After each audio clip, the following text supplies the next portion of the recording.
Okay, so changing the hopper capacitor. When we look at the front of the machine, we'll take the right panel off. And right behind the midsection of the right panel, you're gonna find the hopper compressor.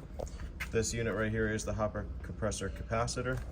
So what we'll do is there's one little screw on the side of this cover plate. We'll take that cover off. Under here we have a relay, and our hopper capacitor comes with two wires, and you'll see that they're both the two black wires, so they're connected to the two right side of this compressor relay. And so this is the part that you would be getting. You have two wires coming off of it. So what we would do is pull the old one off, the two connections. We would put these two connections on, and then put our new capacitor right there next to the relay, just like the one that's there.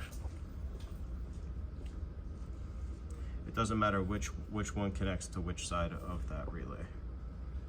And then we have the other two wires. These two are just our hots coming in, so when the machine calls for hopper cooling, we get 220 between those two.